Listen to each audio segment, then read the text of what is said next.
আজকে একটা নতুন বিষয়ের উপরে কথা বলবো। আল্লাহ আমাকে যেন সহজ সরল ভাবে আপনাদের সামনে উপস্থাপন করার তৌফিক ভিক্ষা দেন, বলেন আমিন।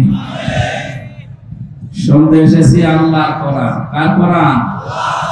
এটা একটু অথেন্টিক। আল্লাহ রাব্বুল আলামিন জানিয়েছেন, আলাউ তাকাব্বালা আলাইনা বা'দাল আকাবিল লা আখাযনা মিনহু বিল ইয়ামিন সুম্মা লাকাতনা মিনহুল ওয়াতিন ফামা মিনকুম মিন আহাদিন আনহু হাজিজিন।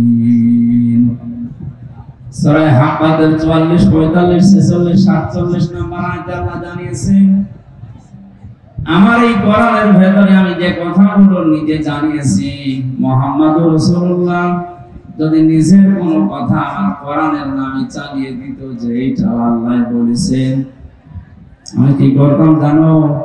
তার ডান হাত আমি আল্লাহ চেপে ধরতাম, কণ্ঠ নালী কেটে ফেলে দিতাম। ঠিক হয়েছে? হ্যাঁ, ঠিক আছে। কেন শব্দটা উল্টিয়ে গেছে? আল্লাহ পাক জানিয়েছেন, আমি তার ডান হাত চেপে ধরতাম না, আমার ডান হাত দিয়ে আমি আল্লাহ নিজে তাকে চেপে ধরতাম। কোথায় ধরতেন সেটা আল্লাহ জানেন। লা আখাযনা মিনহু বিল ইয়ামিন, আমার হাতের দ্বারা আমি ধরতাম। আল্লাহ ডান হাত দ্বারা কথা জানিয়েছেন এই জন্য, কারণ এই হাত দিয়ে কিছু ধরলে মানুষ শক্ত করে ধরে। আমরা যেটা দিয়ে স্বাভাবিক সচরাচর বুঝি ওইটা দিয়ে আল্লাহ উদাহরণ দিয়েছে। আল্লাহ বাম হাতের কথা দিলেন না, ওনার তো বাম হাতও আছে না, নেই? ডান হাত যদি কারো থাকে তার বাম হাত থাকবে না? আল্লাহ তাআলা বাম হাতের কথা না জানিয়ে ডান হাতের কথা দিলেন এই কারণে, যেহেতু মানুষ ডান হাত দিয়ে কোনো কিছু ধরলে শক্ত করে ধরে, আল্লাহ পাক আমাদেরকে সচরাচর এটা বুঝিয়ে কারণে তিনি ডান হাতের কথা জানালেন যে আমি ধরতাম আমার মুহাম্মদ রাসূলুল্লাহকে খুব শক্ত করে, শুধু ধরে শেষ করে দিতাম না, সুম্মা লাকাতনা মিনহুল ওয়াতিন, আমি তার কণ্ঠনালী যেটা দিয়ে কথা বলে এটা কেটে ফেলে দিতাম। ও ঠাকুরগাঁওবাসী, একটু বিবেক খাটান তো। আকাশের নিচে জমিনের উপরে যার স্থান, আল্লাহর পরে যার মর্যাদা, কোনদিন আল্লাহ তাকে ধমক দিয়ে কথা বলেননি, নাম ধরেও ডাকেননি, নাম ধরে ডেকেছেন, সঙ্গে সঙ্গে রিসালাতের ঘোষণা দিয়েছেন। এইরকম মর্যাদা সম্পন্ন মানুষকে যদি বলে আপনাকে আমি ডান হাত দিয়ে চেপে ধরতাম, কণ্ঠনালী যেটা দিয়ে কথা বলেন এটা কেটে ফেলতাম, আর এখান থেকে বাঁচানোর মতো আমি আল্লাহর হাত থেকে আপনাকে কেউ রক্ষা করার মতো ছিল না। কোরআনে কারিমের এই কথাগুলো শোনার পরে বিবেকবান মানুষেরা চিন্তাই করতে পারে যে এটা কত অথেন্টিক, এর ভেতরে আল্লাহ বাদে আর কারো কোনো কথা নেই। ধরে বলেন সুবহানাল্লাহ। এই কোরআন শোনার জন্য যারা এই বিশ্বাস নিয়ে বসে আছে যে আমির হামজা এসেছে কোরআন থেকে কথা বলার জন্য তাফসীর আকারে, বাবার কথা দাদার কথা পূর্বপুরুষের কথা বলবে না, এই বিশ্বাস আছে না আমাদের? আমি ওই বিশ্বাসের মর্যাদা রেখে সামনে কথা বলবো ইনশাআল্লাহ। আল্লাহ আমাকে সহজ ভাবে এই জনসমুদ্রে কোরআন কারিমের তেলাওয়াতকৃত দুইটা আয়াত থেকে কথা বলার তৌফিক যেন দান করেন, আমিন। দরুদ পড়ছি, সালাম পাঠাচ্ছি আমাদের নবী মুহাম্মদ রাসূলুল্লাহ সাল্লাল্লাহু আলাইহি ওয়াসাল্লামের প্রতি, যার আদর্শ পেয়েছি আমরা এই জন্য খুশি। নবী মুহাম্মদ রাসূলুল্লাহ যদি না আসতেন পৃথিবীতে, আমরা হয়তো অন্য কোন নবীর উম্মত হয়ে দুনিয়া থেকে বিদায় নিতাম, কিন্তু এই সম্মান পেতাম না। কিয়ামতে আমরা জান্নাতে যাওয়ার আগে কোন নবীর উম্মত জান্নাতে যেতে পারবে না। এটা কি যেমন তেমন কথা? কোন উম্মত জান্নাতে যাওয়ার আগে অন্য কোন নবীর উম্মতেরা জান্নাতে যেতে পারবে না। ওই উম্মত যে উম্মত ডাল খায়, নাকি বাবা খায়? নবীজি ওই উম্মতের কথা বলেছেন, কুল্লু উম্মতি ইয়াদখুলুনাল জান্নাহ, আমার প্রতিটি উম্মত জান্নাতে যাবে, ইল্লা মান আবা, শুধু আবা বাদ দিয়ে। কিলা ইয়া রাসূলুল্লাহি মান আবা, সঙ্গে সঙ্গে সাহাবীরা জিজ্ঞাসা করেছিলেন, হে নবী আবা কি? নবীজি বলেন, আবা অস্বীকারী। এই পৃথিবীতে সত্যকে সত্য জানার পরে যারা মেনে নিতে চায় না, অহংকার করে, অস্বীকার করে, মুখ ফিরিয়ে নেয়, এরা। আর যারা আল্লাহর সৃষ্টি মানুষকে এই প্রতিপন্ন করে, তারা। দুইটা শর্ত এখানে। এই শর্তের ভেতরে আবার খ আছে, যারা সত্যকে সত্য জানার পরে মেনে নিতে চায় না, মানুষকে হেই প্রতিপন্ন করে, মানুষকে মর্যাদা দেয় না, দাম দেয় না, কিছুই মনে করে না মানুষকে। দুই নম্বরে দুনিয়ার ময়দানে যারা হিংসা করে, কি করে? আমাদের দেশে তো আর কারো ভেতরে হিংসা নেই। আমরা সবাই এই সত্যটা জানি যে হিংসা করলে পেছনের নেকিগুলো আল্লাহ সব কাটে, আগুন লাগলে যেভাবে ধ্বংস হয় ওইভাবে ধ্বংস হয়ে যায়। পৃথিবীর এই ছোট্ট জীবনের জন্য আমার বিশাল জীবন আখিরাত আমরা নষ্ট করব। আমি সহ যারা আছি আমাদের ভেতর থেকে যেন হিংসা বিদায় নেয়, বলেন আমিন। তাহলে ওই উম্মতের কথা নবীজি জানিয়েছেন, যারা সত্যকে প্রত্যাখ্যান করে না, জানার পরে সত্যের সামনে মাথা নত করে দেয়। সত্যকে সত্য বলে স্বীকার করার কারণে আবু বকর সিদ্দিক হয়েছিলেন। চার প্রকার মানুষকে আল্লাহ পুরস্কৃত করবেন, কোরআনে নাম দিয়েছেন, তার 3 নম্বরে হচ্ছে সিদ্দিক। আমায়াতিল্লাহ ওয়ার রাসূলা ফাউলাইকা মা'আল্লাযীনা আন'আমাল্লাহু আলাইহিম মিনান নাবিয়্যিনা ওয়াস-সিদ্দীকিনা ওয়াশ-শুহাদা'i ওয়াস-সালিহিন ওয়া হাসুনা উলাইকা রাফীকা।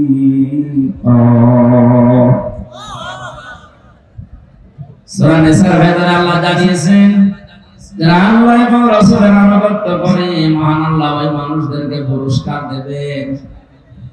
তাদের ভেতরে 1 নম্বরে যারা নবীরা, সিদ্দিকরা, শহীদরা এবং সালিহিন নেককার বান্দারা। আমরা যেহেতু নবী হতে পারবো না কোনোদিন, কিন্তু বাকি 3টা অপশন আমাদের জন্য কিয়ামত পর্যন্ত খোলা আছে। কথা বলবেন না? আমরা সিদ্দিক হতে পারবো। হযরত আবু বকর সিদ্দিক যেমন সত্যকে সত্য জানার পরে পৃথিবী একদিকে আর তিনি একদিকে বিশ্বাস করে নিয়েছিলেন। ওই জামানায় কিন্তু সত্যকে সত্য জানার পরে আবু জেহেল তার দলবল হাসি তামাশা করেছিল। হযরত আবু বকর এই সত্য মেরাজের কথা বিশ্বাস করার কারণে মহান আল্লাহর নবী তাকে শুধু আবু বকর রাখেননি, সিদ্দিক বানিয়ে দিয়েছে। কিয়ামত পর্যন্ত কোরআনের মতো হাদিসের মধ্যে অথেন্টিক সত্যকে যারা সত্যি মেনে নেবে, মহান আল্লাহ কিয়ামতের দিন সিদ্দিক আকবরের সাথে তাদেরকে হাজির করিয়ে দেবে। আমাদের নামটা যেন সিদ্দিক বলে লিখে নেন, জোরে বলেন আমিন। ঠাকুরগাঁওবাসী, তাহলে ওই উম্মতের জন্য নবীজি গর্ব করেছেন যে উম্মতেরা অস্বীকার করে না, আবা এর ভেতরে যারা নেই। মানুষকে আমরা যেন হেয় প্রতিপন্ন না করি, কোন মানুষকে যেন ছোট এবং দুর্বল মনে না করে অত্যাচার না করি। এই টেন্ডেন্সি যাদের ভেতরে কাজ করছে, আল্লাহ তুমি তাদের পরিবর্তন করে দাও, বলেন আমিন। অন্য ধর্মের লোক হলো, যদি পৃথিবীর অন্য কোন ধর্মের অনুসারী হয়, কোন মুসলমান যদি সংখ্যালঘু ওই জাতির উপরে অত্যাচার, জুলুম, নির্যাতন হেয় প্রতিপন্ন করে তাদের অধিকার নষ্ট করে, নবীজি জানিয়েছেন কিয়ামতের দিন আমি নিচে ওই হিন্দু লোকটার পক্ষ নিয়ে তোর বিরুদ্ধে মামলা দেব। সুতরাং দেশে যারা আছেন তারা আমাদের জন্য আমানত। দুঃখজনক হলো সত্য, এই আমানতের ভেতরে কিছু উশৃঙ্খল বিশৃঙ্খল উল্লুক মার্কা লোক আছে। এরা আজ অনেকেই মুসলমানদের বিরুদ্ধে উল্টা পাল্টা ষড়যন্ত্র করছে। আল্লাহ যেন তাদেরকে বুঝ দেন মানুষ হিসাবে। আরে ভাই আপনি যাই বলেন না কেন, পৃথিবী উল্টিয়ে গেল, আমরা একই দেশের লোক। সুতরাং ফরিদপুরের এই ঘটনা বিচ্ছিন্ন, এটা যারাই ঘটিয়েছে, আমরা যারা দায়িত্বে আছে প্রশাসনে, আদালতে, বিচার ব্যবস্থার উপর আমাদের আস্থা আছে। আমি নিজের হাতে আইন তুলে না নিয়ে বলবো এদেরকে আপনারা শাস্তির আওতায় আনেন, তাহলে বাংলাদেশ এমনিতেই শান্ত হয়ে যাবে। এ পাশের থানাতে আমি জেলখানায় থাকাকালীন শুনেছিলাম এখানে অনেকগুলো হিন্দুদের মন্দির বাড়ি ঘরে অনেকে আগুন লাগিয়েছে। না, এটা ঠিক। ওয়ালা তাসুবুল্লাযীনা ইয়াদউনা মিন দুনিল্লাহি ফায়াসুবুল্লাহা আদওয়ান বিগাইরি ইলম। কোরআনে কারিমে আল্লাহ জানিয়েছেন, হে নবী, ওরা যদি আমি আল্লাহকে বাদ দিয়ে অন্য কাউকে ডাকে, ওদের দেব দেবতাকে ডাকে, আর আপনি যদি ওদের গালি দেন, ওরা না বুঝে শেষে আমি আল্লাহকে গালি দিয়ে ফেলবে। এই জন্য এটা করা জায়েজ নেই। ওদের বাড়ি ঘর মন্দির উপাসনালয় ভেঙে দেওয়া, গুড়িয়ে দেওয়া তো হারাম। এমনকি ওদের দেবতাকে গালি দেওয়া জায়েজ নেই। যে মুসলমান জাতির জন্য অন্য ধর্মের দেবতাকে গালি দেওয়া জায়েজ নেই, সেই মুসলমানের জন্য ওদের বাড়ি ঘর ভাঙা কোনো ক্রমে জায়েজ নয়। সুতরাং আমরা বিশ্বাস করি এবং এই কথা বলি, হিন্দুদের বাড়ি ঘরে যারা আগুন লাগিয়েছে এরা কোনো মুসলমান না। খোঁজ নিয়ে দেখবেন হয়তো নিজেরাই কাজ করতে পারে। সূক্ষ্মভাবে যারা দাঙ্গা লাগানোর চেষ্টায় আছেন এদেশে, আমরা মুসলমান হিন্দু যাই বলেন, যত জাতি এদেশে আছি, আমরা এখন সব ভ্রাতৃত্বের বন্ধনে একেবারে আপন আপন হয়ে থাকছি।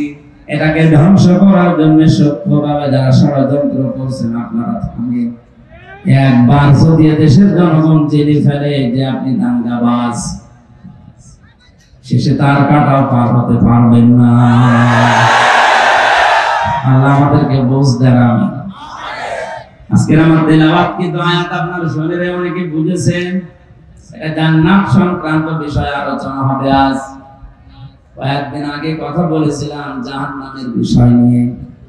আজকে আমরা কথা বলবো জান্নাত আল্লাহ পাক বানিয়েছেন একটা, তার স্তর দরজা বানিয়েছেন 100টা। কয়টা? সচরাচর আমরা যেগুলো জানি 8টার নাম। আমার এই যে লিখিত বই আমি জান্নাত নিয়ে লিখেছিলাম, 120 পৃষ্ঠার ভেতরে প্রায় 100টার উপরে কোরআন থেকে জান্নাতের স্তর আমি বের করতে পেরেছি।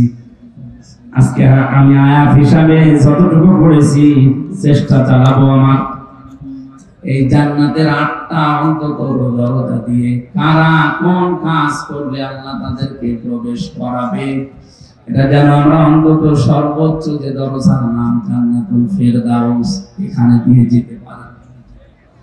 নবীজি আমাদের এই লোভনীয় বস্তু সম্পর্কে আদেশ দিয়েছেন, তোমরা জান্নাত কামনা করো আল্লাহর কাছে। অথচ চট্টগ্রাম, সিলেট এই দুই বিভাগে অনেক ভণ্ড বের হয়েছে। আমি জান্নাত চাই না, জাহান্নামও চাই না। একটা কথা হলো, তুই তো বলতে পারিস যে আমি জাহান্নামে যেতে চাই না, আল্লাহ তুমি আমাকে ক্ষমা করো। রব্বানা আতিনা ফিদ দুনিয়া হাসানা ওয়া ফিল আখিরাতি হাসানা ওয়া কিনা আযাবান নার। দুনিয়ায় কল্যাণ দাও, আখিরাতে শান্তি দিও, জাহান্নাম থেকে আমাদেরকে বাঁচাও। একথা বারান দিয়ে বললেও বলা যায় যে জাহান্নাম থেকে বাঁচাও, আমি জাহান্নামে যেতে চাই না। কোন বিবেকে আপনি এটা বলেন যে আমি জান্নাত চাই না? অথচ নবীজি আমাদের শিখিয়েছে তোমরা জান্নাত কামনা করো, আর জান্নাত চাইলে তোমরা বলো আল্লাহ জান্নাতুল ফেরদাউসের দরজাটা দিয়ে। এই কথার সাথে যাদের বাস্তবের জীবনের কথাবার্তার মিল নেই, ওরা বিভ্রান্তিতে আছে। এক কথা বলে দেখেন, এটা আজকে এদের দ্বারা শুধু এই ঠাকুরগাঁও থাকছে না, এটা লাইভ চলছে, এখনই চট্টগ্রাম সিলেটে পৌঁছে গেছে। সুতরাং আপনারা বিভ্রান্তিতে যারা আছেন ফিরে আসেন। জান্নাত কামনা করা এটা আল্লাহর নবী শিখিয়েছেন। তাও সে জান্নাত না, জান্নাতুল ফেরদাউসে এই স্থান। আল্লাহ আমাদেরকে এই স্তরে যাওয়ার মতো যে যোগ্যতাগুলো দরকার, আজকে কোরআন থেকে হাদিস থেকে বাস্তবতার সাথে মিলিয়ে দেখব আমাদের জীবনে আসলে এই ফেরদাউস দিয়ে প্রবেশ করার যোগ্যতা হয়েছে কিনা। এখানে যদি আজকে সভাপতি আলহাজ কি জানো না নজরুল সাহেবকে বলা হয় যে জান্নাত কয়টা বলেন তো, বলবে 8টা। কয়টা? অথচ জান্নাত আল্লাহ পাক বানিয়েছেন একটা, তার দরজা বানিয়েছেন, স্তর বানিয়েছেন 100টার উপরে। আমরা বেশিরভাগ মানুষ জানি 8টা। আসেন তো একটা একটা করে 100টা পর্যন্ত যেতে যত সময় লাগে থাকবে, এত সময় থাকা সম্ভব না, কারণ এই বলতে অনেক সময় লাগে।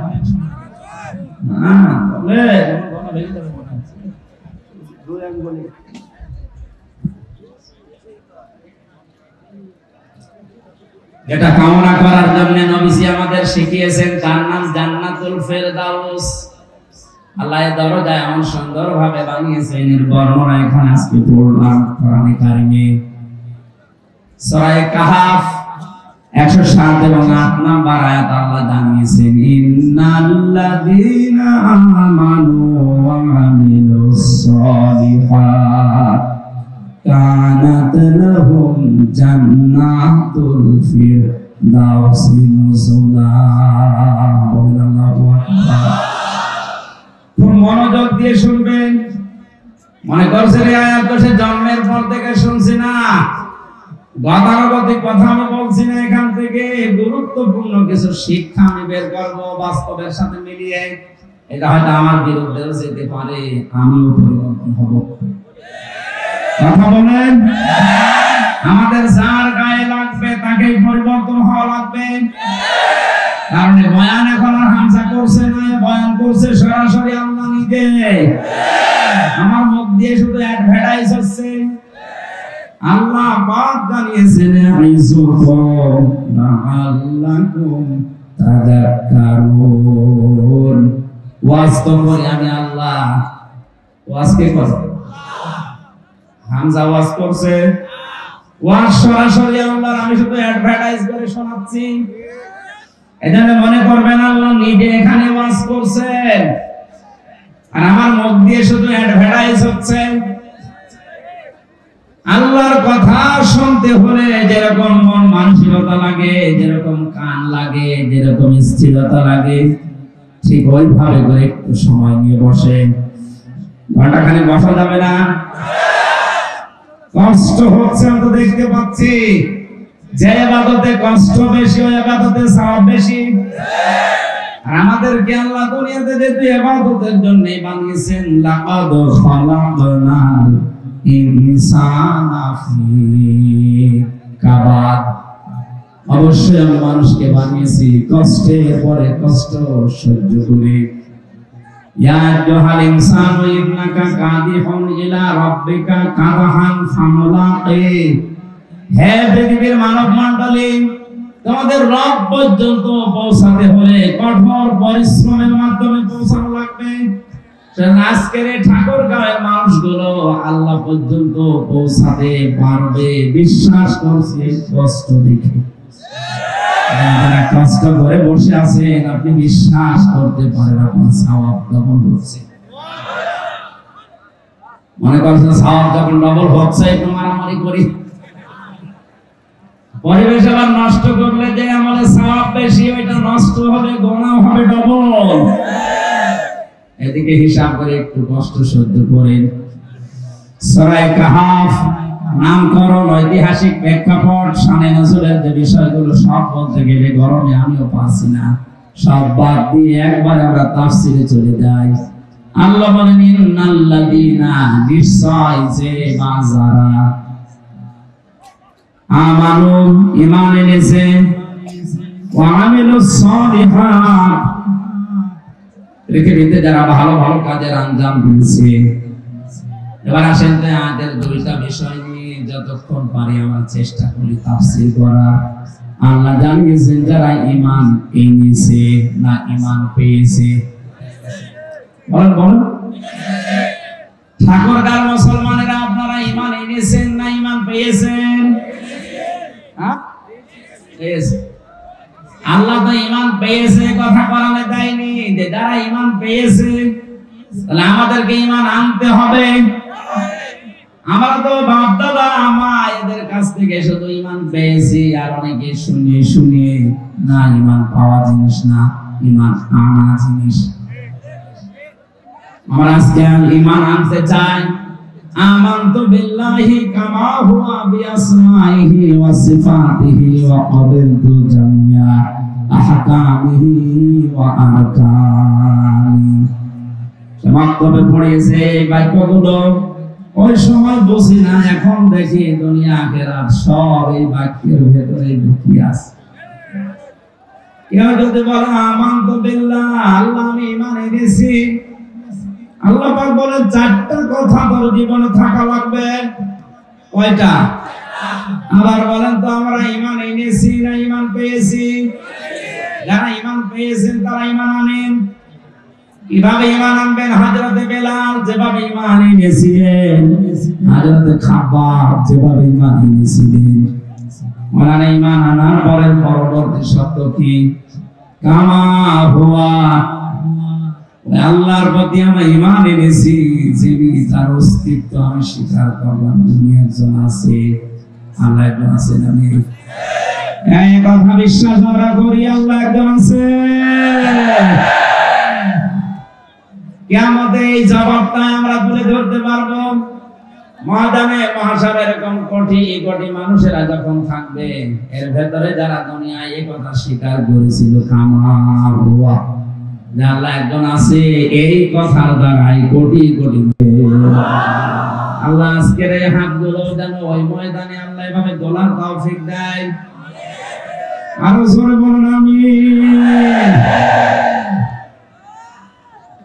কেউ যদি বলে আল্লাহ তোমার অস্তিত্ব আমি স্বীকার করি, আল্লাহ বলেন দ্বিতীয় নম্বরে বিআসমাইহি, আমার যে নাম আছে এইটাও করে মানা লাগবে। আল্লাহর নাম কয়টা? 5000। আমরা তো 99টা শুধু কায়দার পেছনে এটা জানি। তাফসীরে খাজানের ভেতরে আল্লাহর নাম আমি পেয়েছি একটা, দুইটা, 99টা না, 5000। কত? হয়তো আমরা সবগুলো জানি না, তাই যে কয়টা জানেন ওই কয়টা নামের উপরে এবং ওই নামের যে অর্থে, এই অর্থের উপরে আপনাকে বিশ্বাস করা লাগবে। মানুষ যদি বলে আল্লাহ তোমার নাম রাজ্জাক, রিজিকের মালিক শুধুমাত্র তুমি আর কেউ না, এই কথাটা প্র্যাকটিক্যাল লাইফে মিলানো অত সহজ না। এটা মিলাতে গেলে অনেকের চাকরির উপরে ভরসা শেষ, ক্ষেত খামারের উপরে ভরসা শেষ, ব্যবসা বাণিজ্যের উপরে ভরসা শেষ। এটা দৃঢ়ভাবে স্বামীদের মতো তার ভেতরে বিশ্বাস আসবে রিজকের একমাত্র মালিককে। ওমা মিন দাব্বাতিন ফিল আরদি ইল্লা আলাল্লাহি রিজকুহা। আল্লাহ বলেন জমিনে এমন কোন বিচরণশীল জীব নেই যার রিজকের দায়িত্ব আমি আল্লাহ নিজের হাতে নেই। বর্ণনা যদিও দুর্বল, আমি শিক্ষার জন্য বলছি। হযরতে সুলাইমান নবী আলাইহিস সালাম একবার আল্লাহকে বলেছিলেন, আল্লাহ তুমি রাজ্জাক, রিজকের একচ্ছত্র মালিকানা তোমার। ইন্নাল্লাহা হুয়ার রাজ্জাকুল যুল কুওয়াতিল মাতিন। রিজকের মালিক তুমি, এটা আমি বিশ্বাস করি মনে প্রাণে। তুমি যে সবাইকে রিজিক দাও এটাও আমি বিশ্বাস করি। আমি তোমার কাছে একটা আরজি পেশ করি, তোমার যত সৃষ্টি আছে আমি একটা দিন খাওয়াতে চাই।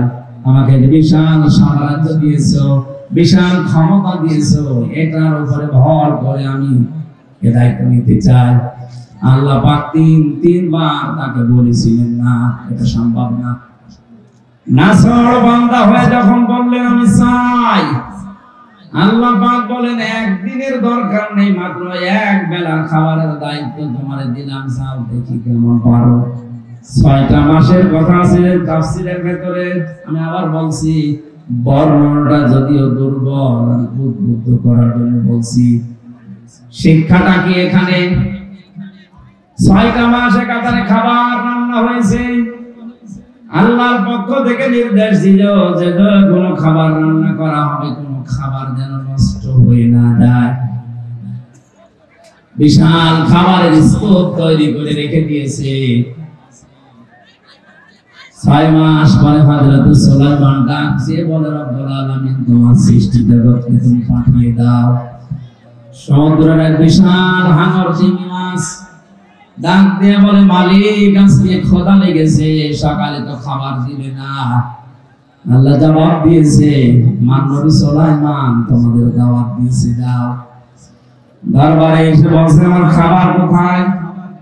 হযরত সুলাইমান মাছের ভাষা বুঝতেন, পাখির ভাষা বুঝতেন, জিনদের ভাষা বুঝতেন।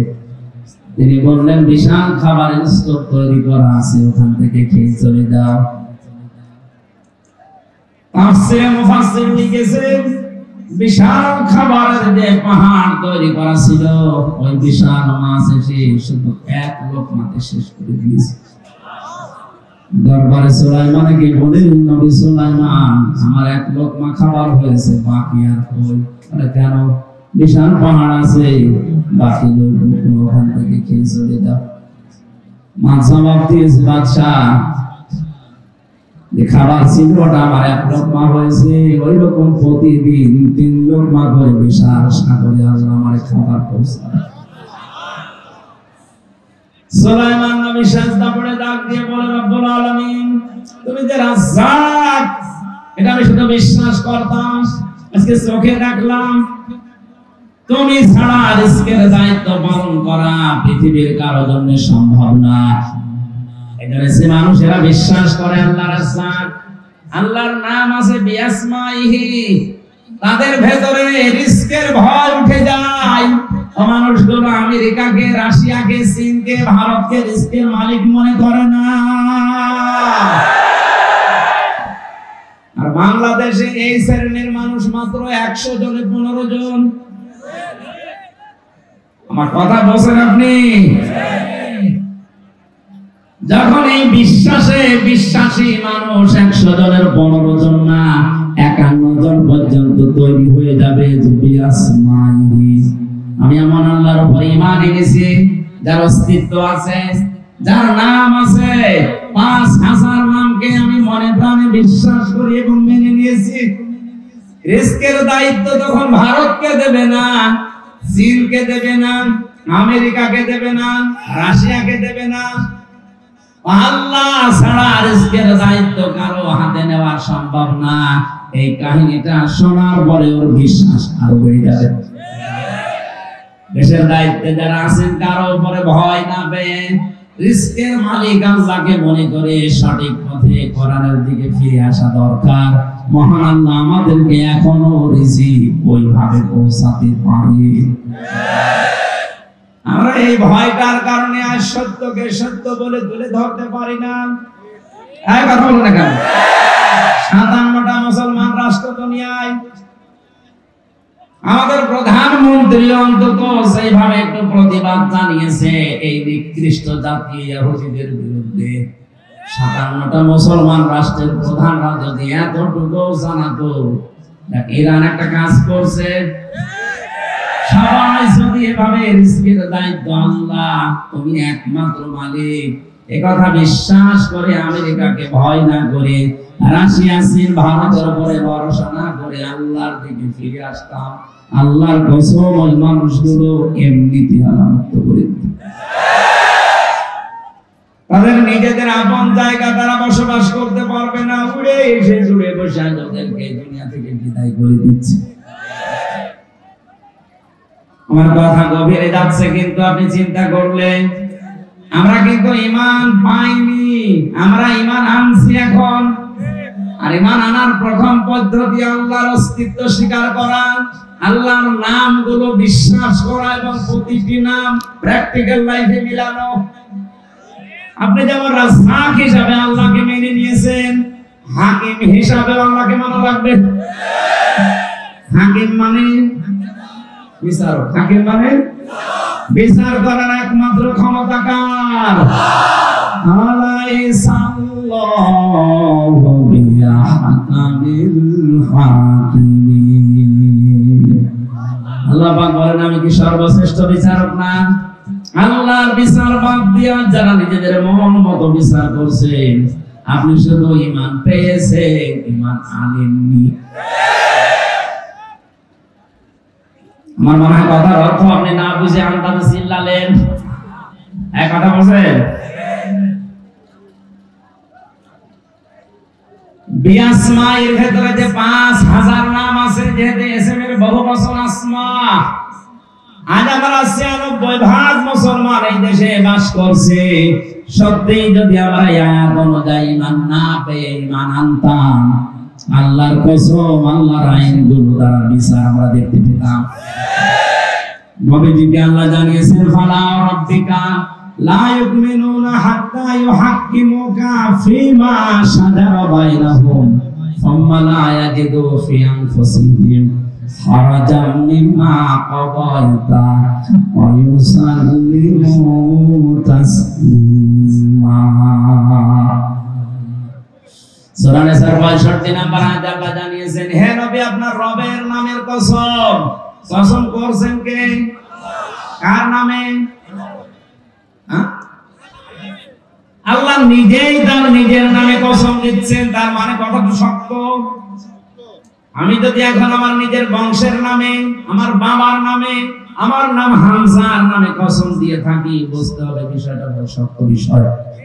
আল্লাহ নিজেই বলেন ফালা রাব্বিকা, হে নবী আপনার রব কিন্তু তার নিজের নামে শপথ করছেন। লা ইউমিনুনা, কখনো আপনার ঈমান আনা হয়নি, আপনি মুমিনই হতে পারেননি। হাত্তা ইউহাক্কিমুকা ফিমা শাজারা বাইনাহুম, যতক্ষণ পর্যন্ত নিজেদের ভেতরে কোন বিষয়ের বিচারক হিসাবে আমি নবী মুহাম্মদ রাসূলুল্লাহকে তোমরা না মানবে। শুধু মেনে নিলেই হবে না, স্বতঃস্ফূর্তভাবে আনন্দ চিত্তে মানা লাগবে। আজ যারা নবীজির বিচার ব্যবস্থাকে, আল্লাহর পাঠানো বিচার ব্যবস্থা মানেন না, আল্লাহর কসম আপনার ঈমানে সমস্যা এখন লেগে আছে। আশা করছি আপনি ঈমান পেয়েছেন, ওটা হবে না, ঈমান আজকে আনবেন। কথা বলেন, ঈমান আনতে হলে আল্লাহর নাম আছে শুধু বিশ্বাস করে শেষ। প্রতিটি নামের অর্থের সাথে মিলিয়ে নিজের জীবনকে। হিন্দুরা 12 মাসে 13 পূজা করে, 33 কোটি দেবতা তাদের। কত? হয়তো অনেক হিন্দু ভাইরা তাদের দেবতার নামও জানে না, কিন্তু বিশ্বাস করে যে দেবতার সংখ্যা কত। বলেন না কেন? আমাদের যে আল্লাহ মালিক কয়জন? নাম কত? আমি বললাম না প্রতিটি শব্দ থেকে আমরা শিক্ষা নেব। এবার আসেন শিক্ষাটা কি। যদিও রংপুর বিভাগের জন্য এটা প্রযোজ্য না, এটা রংপুর না, এটা রাষ্ট্রীয়, কি চট্টগ্রাম আর সিলেটের গেলে বলা যাবে। ওয়ালিল্লাহিল আসমাউল হুসনা ফাদউ বিহা